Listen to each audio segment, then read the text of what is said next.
On Father's Day, I received a gift that seemed full of love from my daughter. But when the box opened, hairy spiders and scorpions came rushing out, causing the woman next to me to collapse in fear. In that instant, I understood. My daughter no longer wanted a father-daughter relationship. She wanted my assets at any cost. Before I delve deeper into the story, I would like to express my gratitude to you, the one listening. If this story resonates with you, please subscribe to the channel and leave a comment letting me know where you're watching from. Your support is the greatest motivation for me to continue sharing the whole truth. This year's Father's Day began like any other morning in the small town of Maplewood, Oregon. The June sun had just risen, casting soft golden light through the old oak trees in front of Ellen's house, gently illuminating the old wooden porch.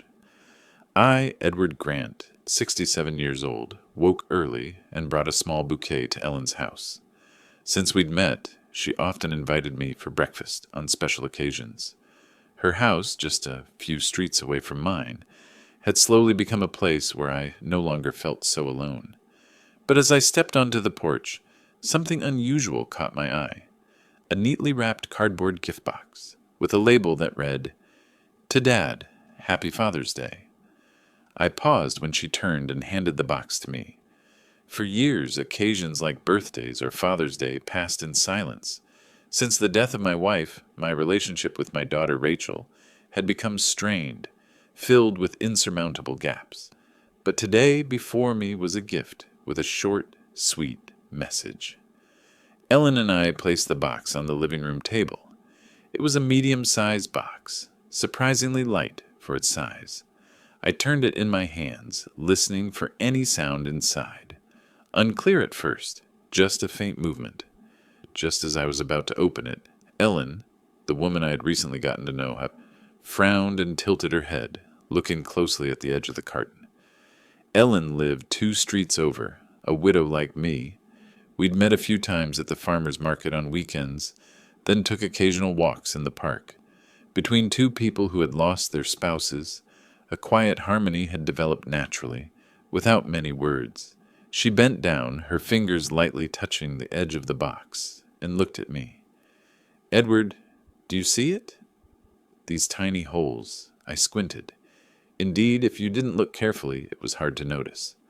Along the side of the box were a few tiny punctured holes, as though someone had deliberately allowed the inside to breathe. A chill ran down my spine. I blurted out, "Oh my God! Is there something alive in there?"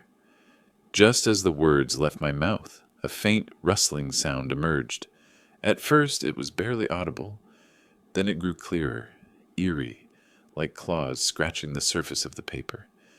Ellen went pale and took a step back. I stood frozen, my heart pounding so loudly I thought it might escape my chest. She gripped my hand tightly and whispered, almost choking on her words, "Don't open it! Call 911 right now." I nodded, my hand trembling as I dialed the number. As soon as the other line picked up, a sound froze both of us in place. A sharp, high-pitched hiss, then a loud scraping from inside the box. There was no doubt now. The gift contained creatures that anyone would dread, and they were trying to escape. Less than 10 minutes later, sirens wailed outside. 2 police officers entered, bringing with them professional calm, though their eyes betrayed their caution. One of them introduced himself. "I'm Officer Michael Torres. This is my partner, Henderson. We received a call about a suspicious package." They approached the box. I could see the tension on their faces as the sounds inside grew louder, scraping, hissing, and now clear movement. Torres motioned for us to step back. He cautiously put on gloves, placed the box in the middle of the room, and carefully cut along the seams with a specialized knife. The moment the lid popped open, chaos erupted in the room. 2 large spiders, the size of my hand, leaped out first, with long, twisted legs and bristling hairs, their small eyes gleaming like black beads. Behind them, a dark brown scorpion slithered quickly, its tail curved menacingly. its venom seemingly ready to strike at any moment. Ellen screamed and stumbled back into the chair. I also screamed instinctively, my heart nearly stopping. The creatures scattered in all directions, fast and frantic, turning the room into a living nightmare. One spider lunged at Ellen, climbing onto her arm. She screamed, waving her arms frantically, but it was too late. It bit her. A burning sensation spread immediately, causing Ellen to collapse to the floor, her eyes wide, breath quickening, and then she went limp. I rushed to her, holding her tightly, desperately calling her name. Ellen! Ellen! Torres immediately used a specialized rod to pin the spider down and trap it in a secure plastic box. Henderson quickly dealt with the scorpion, trapping it in a metal cage near the coffee table. The whole room was chaotic, but in my mind there was only one image. Ellen unconscious in my arms, her skin pale, her breath shallow. Soon after, a biological control unit truck arrived. A gray-haired man with glasses introducing himself as Doctor. Howard Lee quickly inspected the subdued creatures. He studied them closely, then nodded slowly, his voice calm but unable to mask his discomfort. This is a Goliath bird-eater, a giant South American spider. It looks scary, but its venom is not fatal to adults. The bite mainly causes pain, swelling, and possibly psychological shock. And this is a Heterometrus spinifer, an Asian forest scorpion. It has a menacing appearance, but its venom is mild, rarely causing danger. I was stunned. So, they're not deadly creatures? Howard nodded. Correct. But sending them this way is clearly not a harmless prank. To place live spiders and scorpions in a box and send them on Father's Day, someone is trying to instill terror, causing more psychological harm than physical. I looked at Ellen being treated by medical staff, my heart aching. Although they were non-fatal creatures, the trauma she had experienced could be far more devastating. And more importantly, I knew this gift hadn't arrived by chance. It was a message, a warning. As the ambulance took Ellen away, I stood silently in the room, still smelling of disinfectant. The police were taking notes and asking me about the relationships, as well as anyone who might have sent it. In my mind, one name echoed clearly with cruel certainty. Rachel, my own daughter. A week before that fateful Father's Day, my quiet home in Maplewood witnessed a real storm. Rachel, my only daughter, appeared with a face deeply marked by frustration, while Derek, her husband, casually leaned against the sofa, as if this house belonged to him. On the table, the pile of financial papers I had just reviewed was still not neatly stacked, and the evening light slanted through the window, clearly highlighting the tension on our faces. Rachel spoke first, in a shrill, pleading, yet angry tone. Dad, what are you waiting for? You're not young anymore. You're nearing 70. What's the point of holding on to this property, this house? I need it now, not when you're gone. I tightened my grip on the coffee cup in my hand, each word from my daughter cutting like a knife. Derek interrupted with a smirk that made my blood boil. Old man, what does a few $1,000s mean to you? We're drowning in debt, and you hoard every penny. Why don't you share some with your daughter? Isn't that real love? I slammed the cup down on the table, my voice dropping, each word hissing through clenched teeth. For the past 3 years, I've helped you to plenty. I paid your gambling debts, Derek. I covered Rachel's reckless shopping sprees. But neither of you has changed. What do you think I am? An endless bank? Rachel jumped up, her face red, her eyes blazing with fury. You're sitting on hundreds of thousands of dollars, while we're drowning in debt. Do you even know what it's like to suffocate? Or do you just hoard money to prove your power? I stared directly at my daughter, pain and disappointment reflecting in my eyes. You're not drowning because of anyone else but yourself. Those debts, those wrong choices, they're all yours and your husband's. I've given you everything for decades, from your childhood to your adulthood, and not once have you taken responsibility.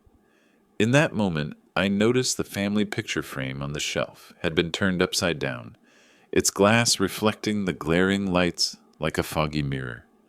Had someone, perhaps Rachel in her anger, intentionally flipped it over as a rejection of our family past? Derek stood up sharply, his voice tightening with tension, no longer pretending to be kind. Listen here, Edward. We have no way out. The debts are piling up, creditors knock on the door every day.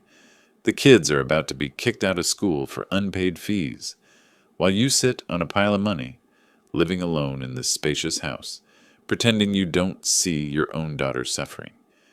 You think you can take that money to the grave? If you don't share now, you're abandoning your own flesh and blood to slowly die. Do you understand? His words hit my ears like vinegar. I took a deep breath, looking straight at my daughter. Rachel, I've worked for 43 years. 12 hours a day, countless missed dinners, vacations canceled, all just so you could have a fulfilling childhood. You want to know what my love looks like? It's in every toy I worked overtime to buy for you. Every tuition payment I struggled to make. Every sleepless night I spent worrying about the hospital bills when your mother was sick. And now all that remains is greed in your eyes. Rachel bitterly laughed, her voice breaking, each word piercing my chest like a knife. That's not love, that's control. You were never a loving father. You're just a selfish, stingy, and greedy man. At that moment, I no longer recognized the daughter I had once cradled. Derek stepped forward, his eyes filled with aggression. If you think you can live in peace by yourself and ignore us, you're wrong. We'll take everything that belongs to us. That was when I stood up, walked to the door, threw it open, and let the cold wind rush into the room. I didn't look at them. I just spoke slowly, but decisively. Get out. I won't give you another penny. When you start showing respect, when you start facing your own responsibilities, then you can come back. Otherwise, never step foot in this house again. Rachel glared at me, her lips trembling, then gritted her teeth and uttered a sentence I still hear clearly to this day. You'll regret this when you're old and weak with no one to take care of you. Remember this very moment. With that, she grabbed Derek's hand, her high heels clicking sharply on the wooden floor like erratic gunshots. The door slammed shut behind them, leaving me standing still in the middle of the room, amidst the chaos, where the bitter smell of coffee mixed with the sense of destruction. I knew the storm was far from over. When respect is restored, when responsibilities are faced, they can return. Otherwise, never set foot in this house again. Rachel glared at me, her lips trembling, then gritted her teeth and uttered a sentence I still hear clearly to this day. You'll regret this when you're old and weak with no one to take care of you. Remember this very moment. With that, she grabbed Derek's hand, her high heels clicking sharply on the wooden floor like erratic gunshots. The door slammed shut behind them, leaving me standing still in the middle of the room, amidst the chaos, where the bitter smell of coffee mixed with the sense of destruction. I knew the storm was far from over. After Rachel and Derek left, the large house in Maplewood sank into a thick silence. I sat down on the couch, my eyes fixed on the family picture frame that had been turned upside down.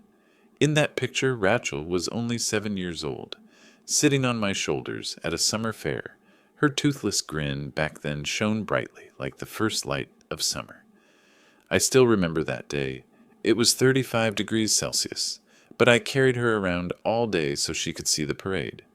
When Rachel wanted a doll from the toy booth, I worked 2 extra weeks of night shifts at the factory just to buy it for her. Those memories flooded back in a rush. I remembered the new shoes for every school year, the countless nights I sat at the kitchen table tutoring Rachel in math, and the first car she got at 16, the old Honda I paid off over 2 years. I even remembered her wedding day, when I silently sold the Mustang I had kept for 15 years, just to have enough money for the extravagant wedding. All these sacrifices I considered the happiness of being a father. I once thought that love was big enough to keep my daughter close, but today Rachel's words, "You're selfish," stingy and greedy, still echoed in my mind, like a knife cutting through my heart. I looked over at another picture frame, one of Margaret, my wife.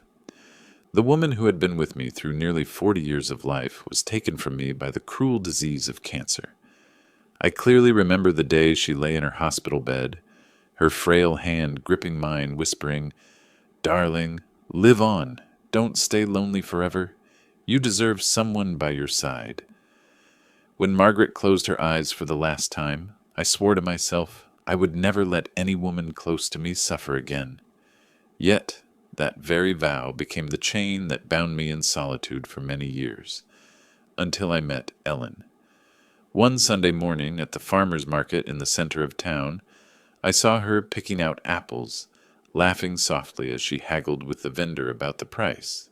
A simple smile, but it made my heart, which I thought had gone cold, warm up again. We started talking, then bought flowers together and sat in a small cafe at the end of the street. After that, the afternoons we spent strolling around Maplewood Park, talking about what seemed like trivial things, made me feel like I'd gained 10 years of youth. Ellen didn't try to replace Margaret, and I didn't seek my wife's image in her. We were just two people who had experienced loss, finding harmony in loneliness. For the first time in years, I heard laughter in my house again. One evening, Ellen came over, cooked chicken soup, and the smell spread throughout the kitchen, making me long for the family dinners I had lost long ago. When I saw her sitting across from me, her head slightly bowed, smiling softly, I thought to myself, perhaps Margaret, up in heaven, also wished for me to have this simple joy. But that joy only seemed to provoke Rachel into a fit of rage. I knew my daughter. Rachel feared that Ellen's presence would mean a share of her inheritance, worried that her father would no longer think only of her. This fear, combined with her inherent greed, turned into hatred. I noticed that every time I mentioned Ellen, Rachel's eyes would flash with an icy coldness. That night, after the argument, I sat alone on the porch, watching the streetlights spill onto the quiet street. In my mind, the question echoed, should I continue my relationship with Ellen? Was I putting her in danger with Rachel becoming more extreme? On one side was my heart, which had found warmth once more. On the other, a subtle threat from my own flesh and blood. I closed my eyes, recalling the moment Margaret took her last breath.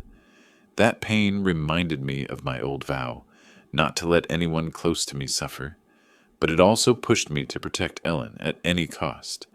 I couldn't watch another woman in my life suffer in vain. I would stand by Ellen, even if it meant facing my own daughter. Then Ellen's scream pulled me from those memories. When she collapsed, gasping for breath and then fainting in my arms, I felt as though I was witnessing the nightmare I had lived through with Margaret years ago. The difference was, this time, if Ellen died, it would be because a hand had deliberately sown terror. I rushed after the ambulance to Maplewood Hospital. The bright white hallways, the smell of disinfectant, and the sound of nurses' shoes clicking relentlessly made my heart tighten. I slumped in a plastic chair, my mind spinning. The emergency room door closed tightly, the red lights flashing like they were cutting into my eyes. I mumbled to myself, "No, this time I won't lose anyone else." An hour later, the doctor stepped out, his voice firm. "She's not in danger of dying. Severe psychological shock, along with side effects from the bite. We'll monitor her for a few days, and she'll be fine." I lowered my head and let out a long breath. But just after that brief relief, a cold fury began to rise within me.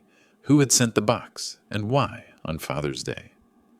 Later that afternoon, in the hospital waiting room, Officer Michael Torres and biologist Howard Lee came to see me. Howard flipped through a notebook, his voice steady but his eyes cold.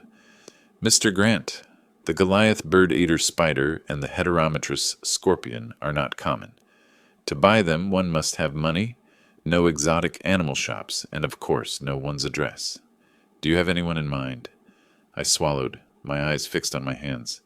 In my mind, Rachel's name appeared clearly like the midday sun, but my throat tightened. I could only answer quietly, "Perhaps just a cruel joke." Torres frowned, said nothing, but his look showed he didn't believe me. When I returned to Ellen's house to clean up, the room was still like a battlefield. Torn cardboard, scratch marks all over the wooden floor, and the lingering smell of disinfectant. I opened my computer to check my bank statements, a habit I had kept since retirement, and then my heart seemed to stop. On the spending list, a charge of $142.80 at Exotic Insects, an arachnid store, appeared 3 weeks ago, right when Rachel and Derek had erupted over the inheritance. I remembered clearly that day Rachel had borrowed my card, saying it was for an emergency.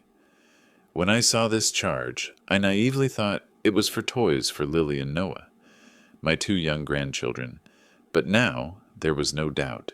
It was that money that had bought the spider and scorpion sent to Ellen's house today. I sat frozen, the green light from the screen casting shadows on my aged face, highlighting every wrinkle. All the pieces were falling into place.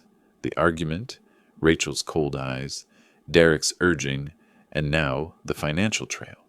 It all led to one place, my daughter. I closed the computer, sitting still in the room, still heavy with chaos. The pain rose in my throat, but beneath that pain a cold resolve was taking shape. That night, after finishing cleaning the living room at Ellen's house, I sat alone in front of the dark computer screen, only the desk light casting its glow over the stack of bills and bank statements. The $142.80 still burned in my mind like a scar. All the pieces were clear now. Someone had used my card right after the argument to buy the spider and scorpion. The obvious answer, but I still wanted to hear it from her. I needed to know if there was any conscience left in Rachel. My hand shook slightly as I dialed my daughter's number. The phone rang twice before Rachel's voice came on, light and overly polite, sending chills down my spine. "Dad? Happy Father's Day. Did you have a good day?" I took a deep breath, trying to keep my voice calm. "Quite special, Rachel. There was a strange gift sent. Do you know anything about it?" There was silence on the other end, then she blurted out, "Gift? No, I didn't send anything. What are you talking about?" Her quick denial. If I hadn't seen the statement, I might have hesitated. But then what I had been waiting for came, not from Rachel, but from a low, familiar male voice in the background. A soft laugh, but it lingered thick with satisfaction. Derek. I recognized it immediately. It wasn't the surprised laugh or questioning tone. It was the laugh of someone who had just witnessed his cruel joke succeed. Rachel quickly interrupted, her voice higher than usual. "Dad, what's going on? You're sounding weird. Did someone fool you?" I closed my eyes, feeling my heart tighten. The lies, the insincerity, and the laugh in the background had said it all. I answered slowly, "It's just a misunderstanding. Nothing important." I hung up before my throat closed. My hand clenched the phone tightly, my eyes still staring at the childhood picture of Rachel on the shelf. A blonde girl, smiling brightly, sitting on my shoulders at the summer fair. I wondered, how could the innocent child from years ago become the cold, heartless woman who thought it was a joke to sow terror to her own father? In the living room, the yellow light spilled onto the wooden table, still marked by the scratches from the spider and scorpion.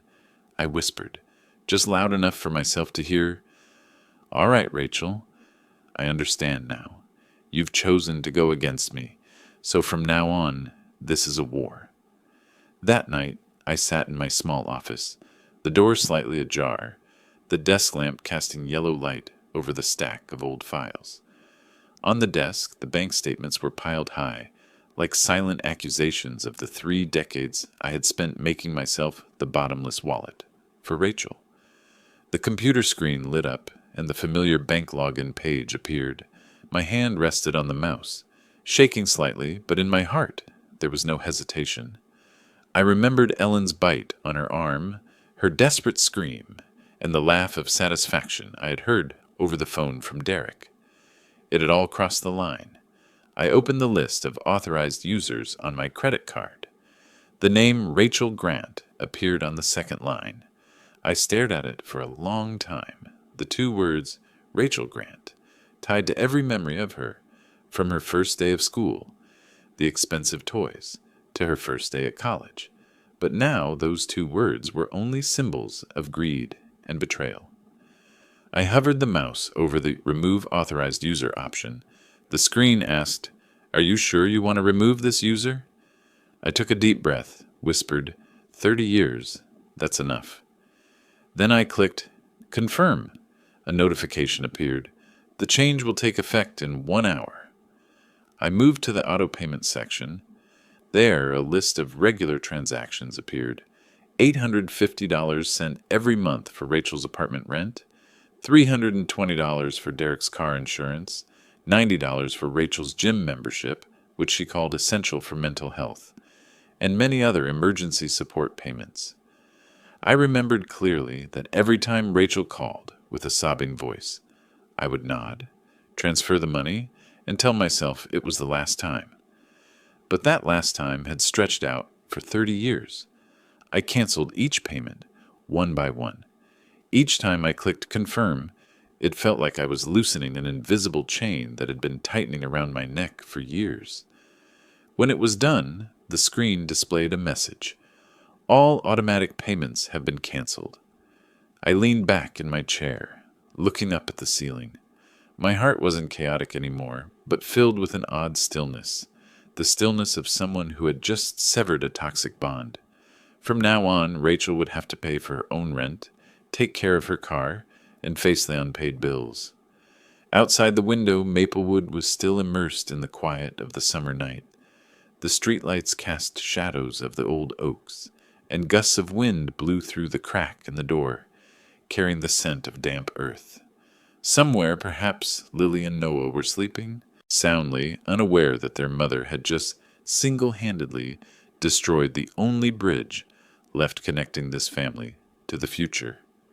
I closed my laptop, my hand resting on the stack of saved documents, the bank transfer records, the receipts for the debts I paid on their behalf, and the sales paper for the old car I sold to save Rachel from her creditors. All would be proof if I ever needed the law. Tonight, I knew one thing clearly. Fatherly love is not synonymous with being a hostage to greed. And from this moment on, I would no longer be Rachel's lifeline. The next morning, I woke up earlier than usual. The sky over Maplewood was covered in a thin mist, the faint light streaming through the curtains and falling onto the kitchen table where I brewed my usual black coffee. Strangely, for the first time in many years, my heart didn't tighten at the thought of the phone ringing with urgent requests. I sat there, reading the morning paper, sipping hot coffee and enjoying the rare quiet. But that peace didn't last long. At 8:15 a.m., the phone screen vibrated, showing the caller's name, Rachel. I took a deep breath, set my coffee cup down, and then picked up the phone. "Dad, what did you do? My card isn't working. I just went to the supermarket, and it was closed. The car's about to be towed because the insurance wasn't paid, and the apartment rent hasn't been transferred." Rachel's voice rang out harshly, urgently, tinged with panic. I took a sip of my coffee, my voice calm. "I didn't do anything. I just stopped paying for things that aren't mine to pay." "Not yours to pay? Dad, that's my life. You owe me this help. After everything, are you selfish enough to cut me off from everything?" I gave a dry laugh. "Rachel, you're the one who cut that cord. You sent Ellen a gift on Father's Day. Do you remember?"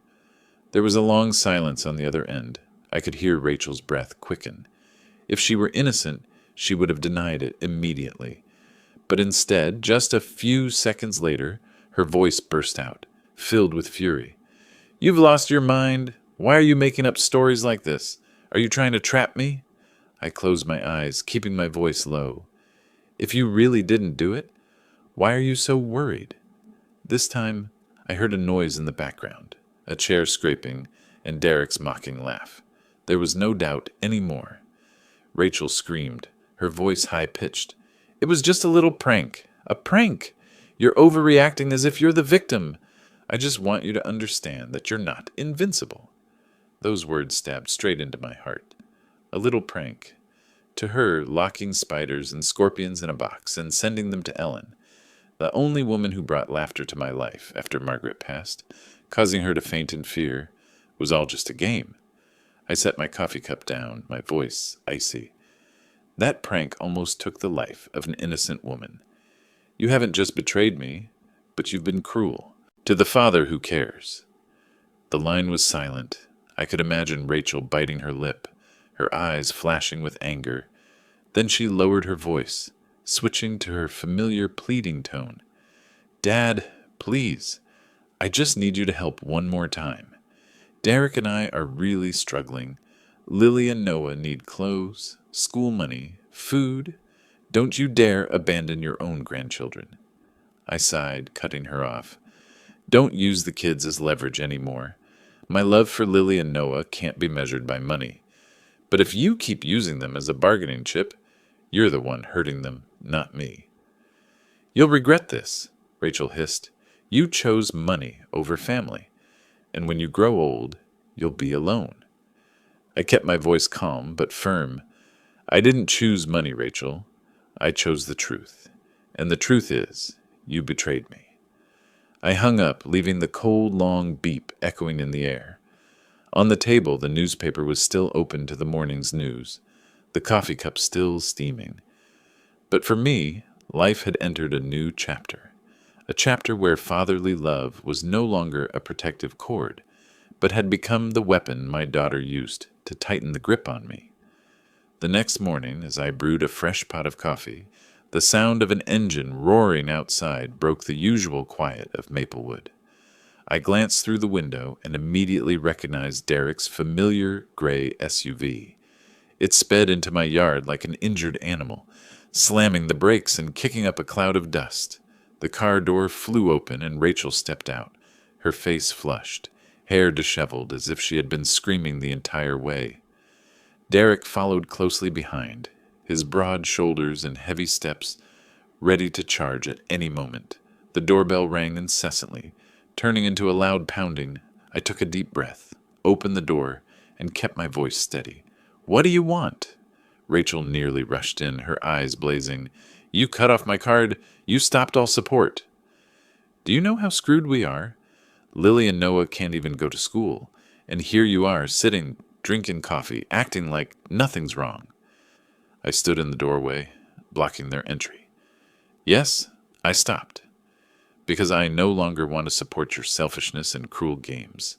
Derek sneered, his voice dripping with sarcasm. "You think you're so righteous, Edward?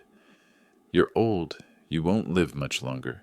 Sooner or later, this property will have to be divided. If you're smart, you'll back down, don't make things more tense." I looked straight into his eyes, my voice dropping. "Being smart doesn't mean letting your daughter and son-in-law turn my assets into a gambling fund and wasteful spending. And being smart certainly doesn't mean staying silent when they lock spiders and scorpions in a box and send them to an innocent woman." Rachel screamed, her voice breaking. "Ellen means nothing. She's just trying to steal you from me. If you keep going with her, I'll make sure Lily and Noah never see you again. I'll make sure my kids forget their grandfather." Hearing Rachel scream, Ellen stepped out from inside, her face still pale from the fainting episode yesterday. She stood beside me, her trembling hand gripping my arm, but her eyes were determined. "Rachel," she said softly but clearly, "children aren't bargaining chips. If you truly love Lily and Noah, you wouldn't use them as weapons against their grandfather." Derek chuckled mockingly, taking another step forward, his voice deep and threatening. "You think she has the right to teach my wife a lesson? Listen carefully, Edward. We know where you go. We know when you go out. We even know when you go buy newspapers. If you don't want trouble, don't make things worse." I held his gaze, unblinking. "You just admitted to stalking an elderly man. Let me remind you, that's a crime, not a joke. If you take one more step, it won't be me you'll have to deal with, but the police."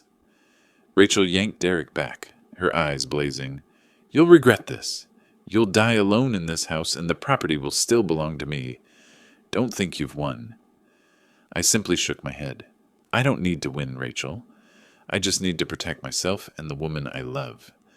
As for you, you lost the moment you thought locking spiders and scorpions in a box was a game. They both glared at me before turning and walking away, the SUV door slamming shut with the engine roaring, echoing like a defiant challenge. Ellen and I stood in silence for a long while on the doorstep, her hand still gripping mine, trembling but warm. In my eyes there was no longer just fear, but determination. If they wanted to turn the family into a battlefield, I would fight to the end. 2 days after the heated confrontation at my doorstep, I knew I couldn't just rely on calm or half-hearted threats to protect myself and Ellen. Rachel and Derek had gone too far, and I had a feeling that if I didn't stop them now, they would find an even more malicious way. The next morning I drove to downtown Maplewood, where the 3-story granite building stood at the corner of Main Street. Inside, on the 3rd floor, was the office of Margaret Summers, the lawyer who had helped me and my late wife prepare our first will more than 15 years ago. Margaret's office still looked the same. Dark wood cabinets filled with law books, a polished desk, and a window overlooking the red maples beginning to change leaves at the start of fall. Margaret looked up as I entered, her sharp eyes hidden behind silver-rimmed glasses. "Edward," she smiled lightly, "it's been too long. When you called, I could tell something big was happening. Go ahead, tell me everything." I sat down, feeling my back stiffen as if I were carrying an entire mountain of burdens. I recounted everything, from the argument over money, the gift with spiders and scorpions, Ellen fainting, to Rachel and Derek showing up at my door, using Lily and Noah as weapons. As I spoke, Margaret's face grew more serious. She didn't interrupt, only occasionally jotting down notes, her brows furrowing tighter as I mentioned the toxic gift. When I finished, the room was silent for a few seconds. Then Margaret put down her pen and looked me straight in the eyes. "Edward, this is no longer a family dispute. This is intentional harassment, possibly even criminal. If you want to end it, we need to act on 3 fronts." She held up 3 fingers. "First, change the will. I recommend setting up an educational trust fund specifically for Lily and Noah. This way the children will be insured in education, but Rachel and Derek won't be able to touch a dime." I nodded, feeling a weight lift from my chest. "Exactly. I want to protect my grandchildren, but I don't want that money falling into the hands of their parents." "Second," Margaret continued, "get a restraining order. With the evidence from the spiders and scorpions, along with the threats at your door, you have a strong legal basis to ask the court to prevent them from contacting, harassing, or threatening you and Ellen." I glanced out the window where sunlight reflected off the old roof tiles.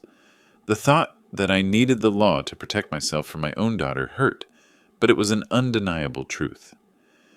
"And finally," Margaret concluded, her voice firm, "keep records. Save everything. From bank statements, messages, to police reports about the package. Every piece of paper, every testimony will serve as a shield protecting you. Trust me, Edward, you've suffered for too long." I exhaled a long breath, feeling as if the heavy stone in my chest had been lifted. "Margaret, I just want to live in peace for the rest of my days and protect the woman who has helped me find joy again after so much loss. I can't let Rachel and Derek keep turning my life into a battlefield." Margaret nodded gently, her gaze warm yet resolute. "You've done the right thing by coming here. I'll start drafting the will change today. As for the restraining order, I'll file it within 24 hours. From now on, if they dare show up at the house, just call the police. This will no longer be a family matter." I left her office carrying the new file, feeling a sense of relief I'd never known. On the way home, the sun bathed Maplewood streets in golden light, people walking their dogs, children laughing in the playground. Everything seemed so normal, a world I had been deprived of for so long. For the first time in many years, I had hope that I could regain peace. Just 2 days after I met with Margaret, my phone rang. Her voice came through clearly without hesitation. "Edward, the court has reviewed and signed off. The restraining order is in effect immediately. The police will hand it over to Rachel and Derek today." I sat in silence for a few seconds, my heart pounding. Part of me felt heavy.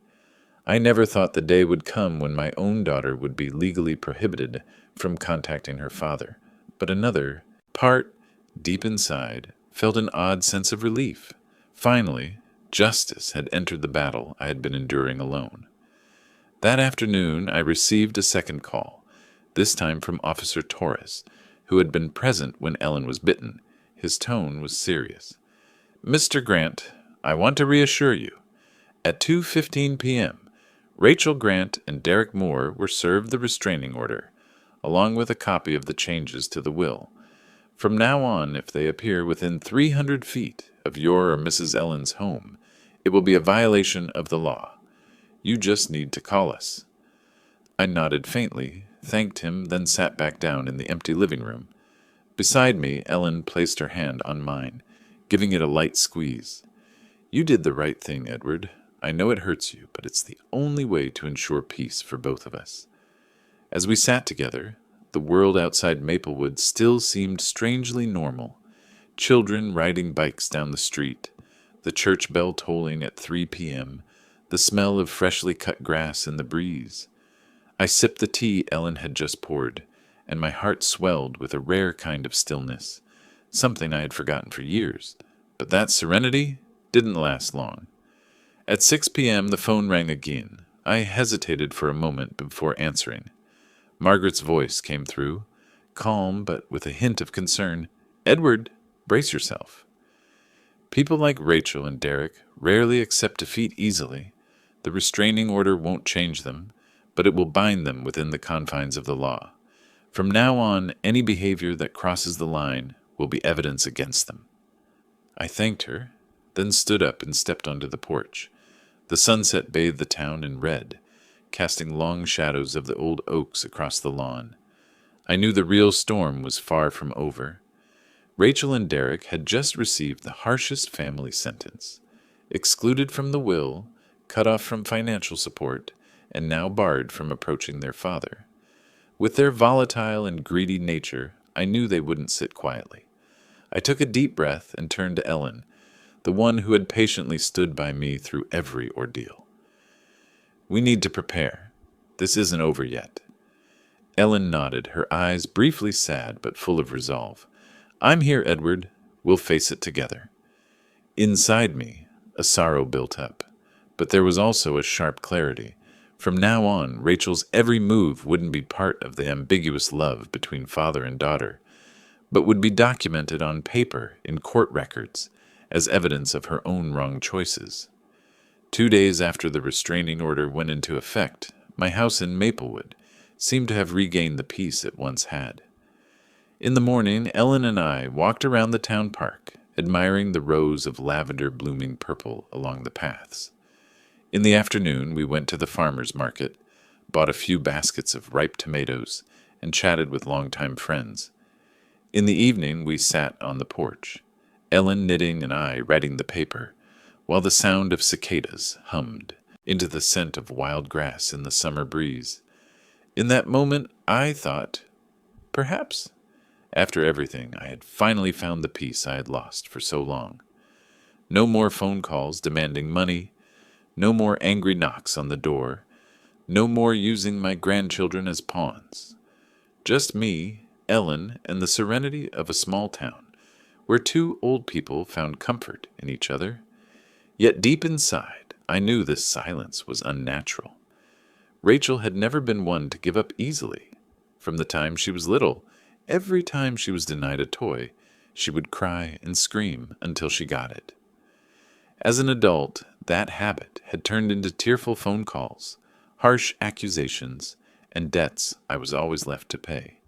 And now, having been removed from the will, cut off from financial support, and with a court order separating her from me, I was more certain than ever Rachel would not let this rest.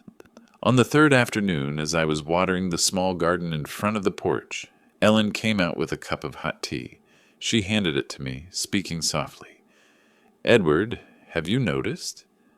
It's been 3 days and Rachel hasn't called, hasn't shown up, hasn't sent a message. I don't believe this is a good sign." I looked into her worried eyes and nodded slowly. "I think so too. For Rachel, silence isn't acceptance. It's when she's calculating her next move." We sat in silence for a long while, letting the sunset cast a red hue over the roof tiles, the shadows of the trees stretching long across the lawn. In my heart, a strong intuition rose. These peaceful days were just a thin veil hiding a storm waiting to break. And when it came, it would be fiercer than anything I had ever endured. That night, when Ellen had fallen asleep, I sat alone in the office.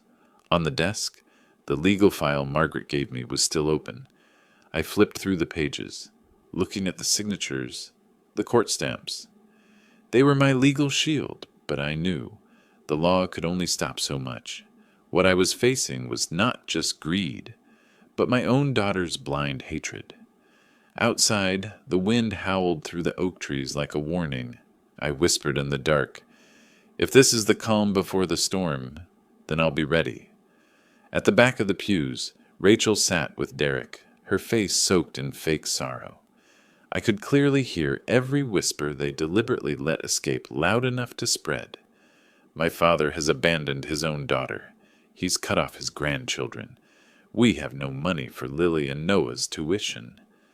Some parishioners turned to look at me, their gazes mixed with pity and reproach. Ellen sat beside me, her hand trembling as it squeezed mine, but that comfort wasn't enough to chase away the pain. On social media, Rachel added fuel to the fire. A post spread like wildfire. "When your own father chooses money over family, who can still believe in kinship?" The photo of Lily and Noah sitting in a small room, deliberately arranged to appear impoverished, made public opinion spiral further. I received several messages from relatives. "You're heartless, Edward. She's your own flesh and blood. How could you?" Зрение. Старые люди должны быть более щедрыми, Эдвард. Климатическая точка пришла следующей неделе, во время службы, когда родственник с стороны матери, Рэйчел, поднялся в толпе. Her voice echoed across the room. It's shameful when a father values a will more than his own flesh and blood.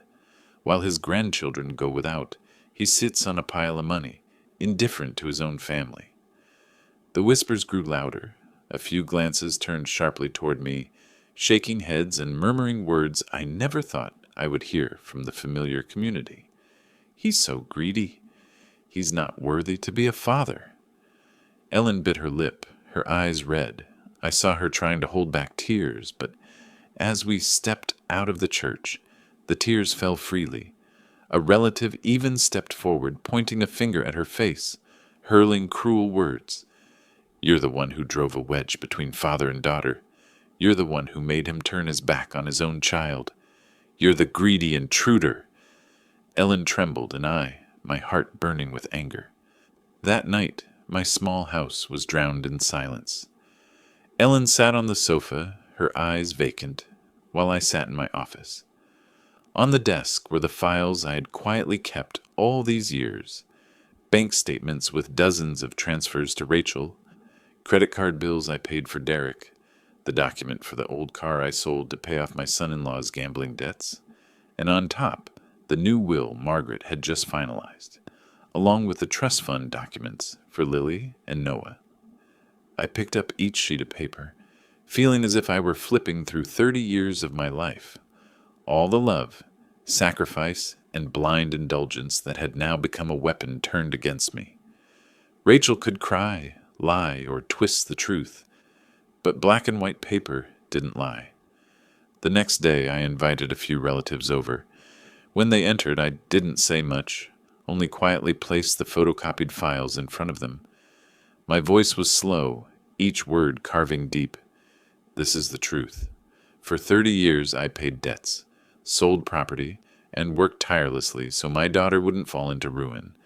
And here, the new will. The entire portion for Rachel has been moved to a trust fund for Lily and Noah. My grandchildren will have a full education, not a penny of it going to their parents.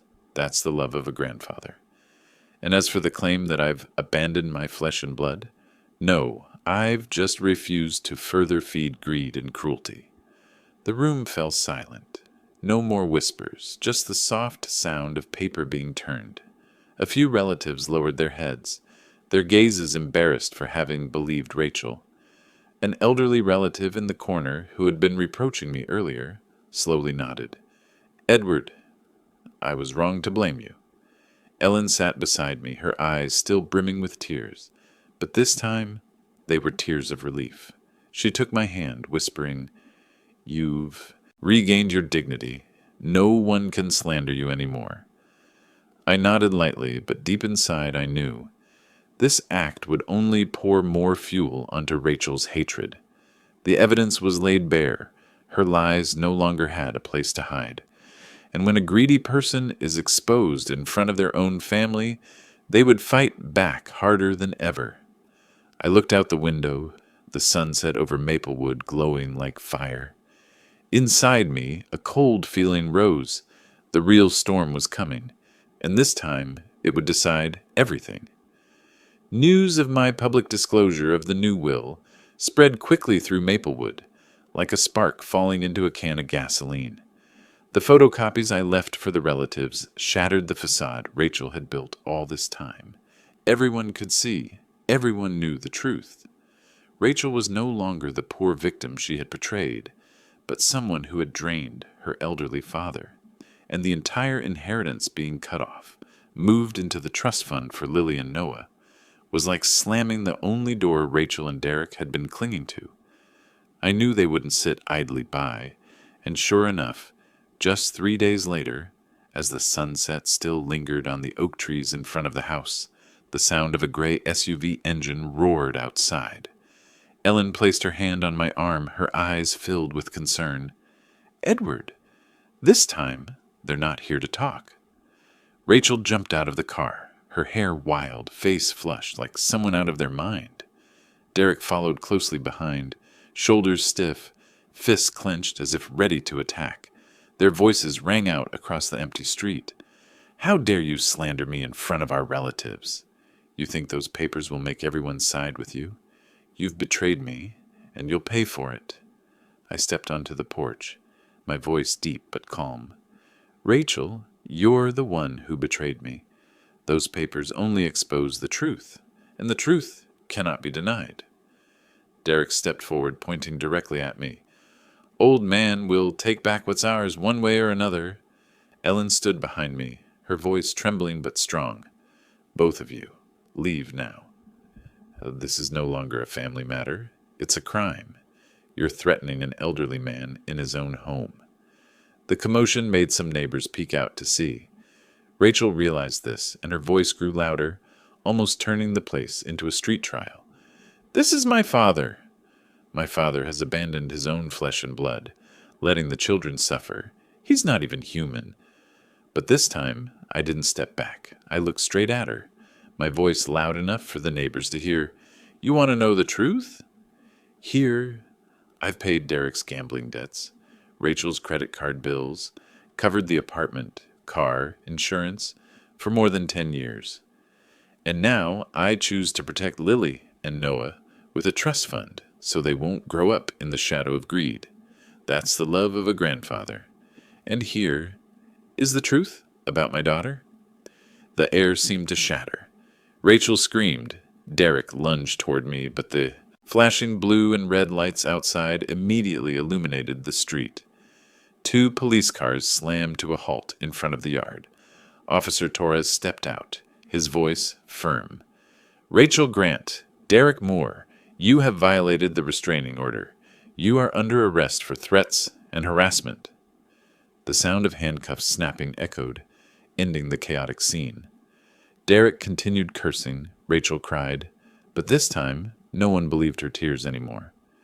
The neighbors stood silently outside the gate, some nodding slightly toward me. Ellen tightened her grip on my hand, trembling, but her eyes were glowing. "You've won, Edward, not by arguing, but by truth and law." As the police cars drove away with them, a sacred silence enveloped Maplewood. I turned into the house, looking at the photo of my late wife on the shelf, whispering, "I kept my promise. I won't let anyone hurt the woman beside me anymore." That night, Ellen and I sat on the porch, watching the stars twinkle in the sky. The evening breeze gently carried the scent of lavender from the backyard.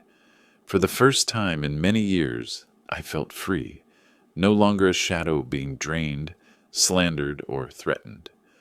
I had lost a daughter, but I had kept my honor, peace, and the love that fate had finally given me. The battle was over, and this time I stood firm. This battle had taken away fatherly love, but it had returned to me peace, honor, and the love I deserved. I chose to move forward, no longer bound by greed and lies. Thank you for listening to my story. If you think this is a warning, please like, subscribe to the channel, and let me know your thoughts in the comments. See you in the next story.